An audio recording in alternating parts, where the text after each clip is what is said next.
अन्नपूर्णा रान्नाघरे तुम्हादेर सबाइके स्वागत जानिए आजकेर रान्नाटा आरम्भ करछि। आज के आमी पातला माटनेर झोल बानाচ্ছি आलू दिए। तो এই রান্নাটা তোমরা ছুটির দিনে বানাতে পারো, খুবই ভালো লাগবে রান্নাটা, এটা খুবই সুস্বাদু হয় খেতে। চলো রান্নাটা স্টার্ট করছি। এখানে আমি খাসির মাংস নিয়েছি 1 কেজি। আলু আমি ডুমো ডুমো করে কেটে নিয়েছি।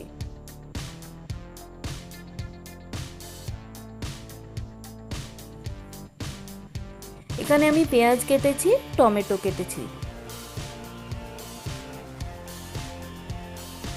পেঁয়াজ একটা বেটে নিয়েছি মাঝারি সাইজের।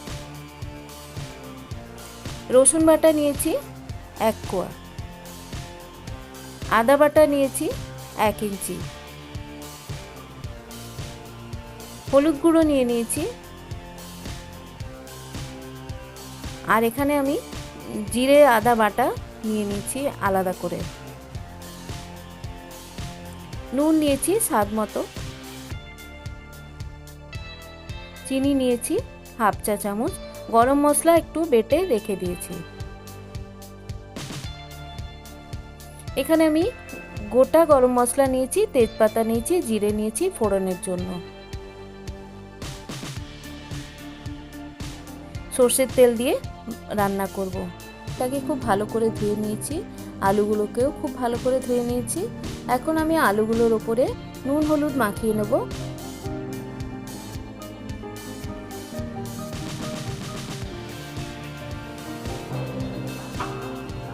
আর মাটনটার উপরেও আমি নুন হলুদ দিয়ে দেবো, দিয়ে খুব ভালো করে মাখিয়ে নেব। মাটনের উপরে একটু সরষের তেলও দিয়েছি, দিয়ে আমি এটাকে ম্যারিনেট করে এক সাইডে রেখে দিয়েছি।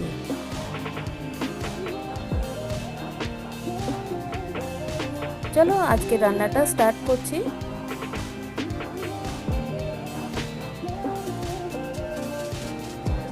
এই রান্নাটা বন্ধুরা খুবই সুস্বাদু হয়, তোমরা একবার এই রান্নাটা নিশ্চয়ই ট্রাই করো। দেখো আলু ভাজার জন্য আমি কড়াইয়ে তেল দিয়েছি এবং আলুগুলোকে খুব ভালো করে লাল করে ভেজে নেব।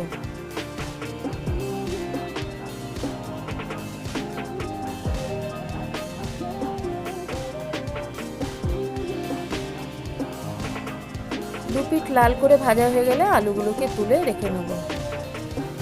এখন আমার সেম কড়াইয়ে একটু তেল দিয়ে ফোড়ন দিয়ে দিচ্ছি তেজপাতা, গোটা গরম মশলা দিয়ে আমি যে পেঁয়াজগুলো কেটে রেখেছিলাম সেই পেঁয়াজগুলো এর মধ্যে দিয়ে দিচ্ছি।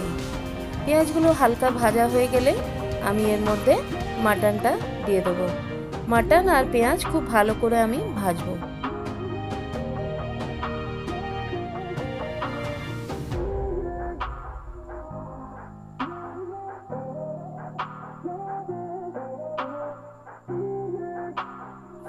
এটাকে খুব বেশি আঁচে ভেজো না বন্ধুরা। মাটনের একটা নিজস্ব জল আছে, সেই জলটা বেরোবে, তারপরে আমি এর মধ্যে একে একে সমস্ত মশলা অ্যাড করে দেব। দেখো মাটনটা আমার খুব ভালো করে ভাজা হয়ে গেছে। এখন আমি এর মধ্যে যে মশলাটা আমি প্রিপেয়ার করে রেখেছিলাম সেই মশলাটা একে একে দিয়ে দেবো। এর মধ্যে আদা জিরে বাটা, গোলমরিচ গুঁড়ো, কাশ্মীরি রেড চিলি,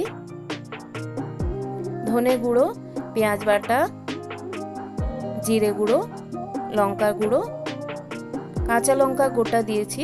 সমস্ত কিছু দিয়ে আমি এটা কম আঁচে খুব ভালো করে কষাবো।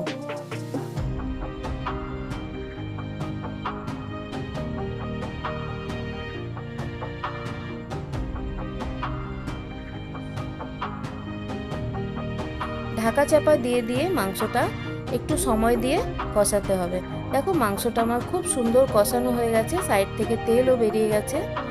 এখন আমি এর মধ্যে আগে থেকে করে রাখা গরম জল দিয়ে দিচ্ছি। মাংস যখনই রান্না করবে তখন তোমরা গরম জল দিলে রান্নাটা খুব ভালো হয়।